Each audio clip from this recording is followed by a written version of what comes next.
There are many new features in Haverford's 2022-2023 Moodle site. In another video, we have looked at how students can keep track from a student perspective. In this video, we're going to see how you can set these options to get the tracking information that you think will be most helpful to students. So very quickly, just to review what students see, it will be something like what you see. If an activity has a completion tracking option, you'll see either an option to manually mark it completed, where you can toggle it on and off, or you may see that there's something specific you need to do in order for that particular activity to be counted as complete. The students will have a very quick way to look over the course and see what they have and have not done. So you can turn these options on and off for any particular resource or activity. You can turn it off altogether, or you can make it less prominent but still available. Your key to the activity completion settings are right here in your course actions menu, sometimes called the course administration menu.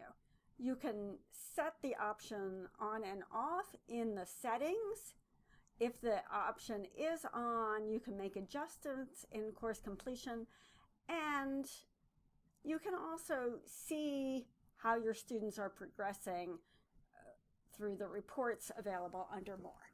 So let's start by looking at what you see as an instructor. I'm going to go into More, and then there is this activity completion report, and I can see whether or not a particular student has completed a particular activity. I can also see if I've set it when that activity was expected to be complete. And I can manually make a change to any given student, but I will get this warning that asks me if I'm sure that I want to make this change. And then once I make the change, it will show that I've done an override. And even if I undo this change, it still gives me that red override box. Okay, so let's go back into our course. And right now you can see that almost everything has completion information attached to it. I also want to show you things with due dates do show up in the calendar. So for instance, reading 1 is supposed to be completed by May 7th. That's this reading that we just saw in the activity completion report. Okay, so let's first look at global changes now that we see what activity completion does. So if I go into edit the course settings, this is the same place where I'm going to make my course visible once I am ready.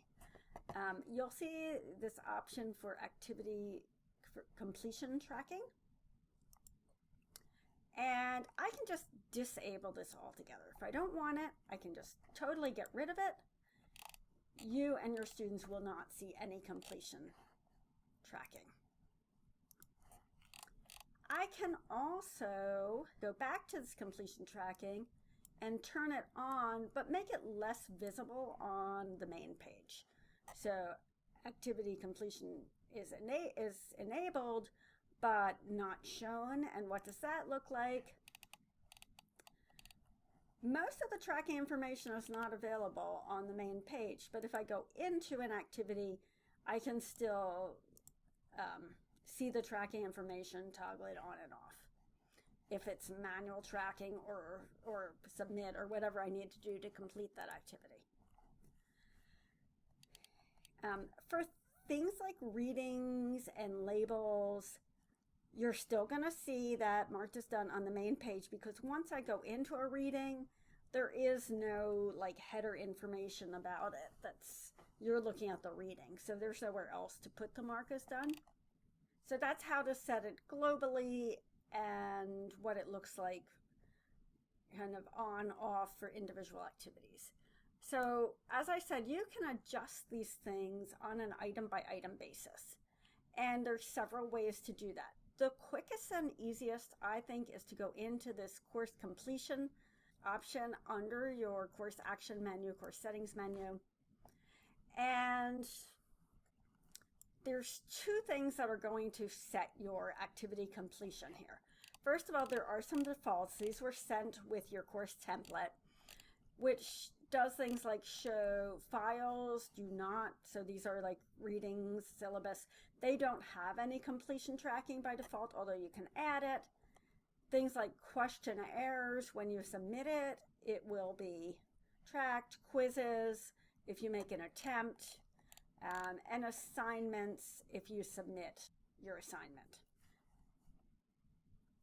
Now, if you want to change one or more activities, one way to do it is in this bulk activity completion. And this is very easy. I can select all the options that I want and go in and I can change those settings. So I don't want to indicate activity completion at all for these two options. So now my reading no longer will have that little done mark on it. Quizzes and assignments have separate types of options for how you can mark them complete. So I can do 2 quizzes at once, but if I do 2 quizzes and an assignment, I will not get as many options as I might want. So I'm going to do 2 quizzes at once. I'm saying with a minimum of 1 attempt. Well, maybe I want to say instead of that, I want to make sure that students receive a grade, or I can change it as I want. So that's that. There's one more place you can make the change, and that is within a particular activity. So if I turn editing on, I can go to any activity or resource.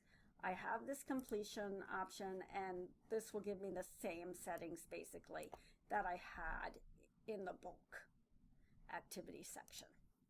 So that's pretty much everything that you need to know for using the activity completion option. If you have any questions, we encourage you to contact us at HC Tech Learn.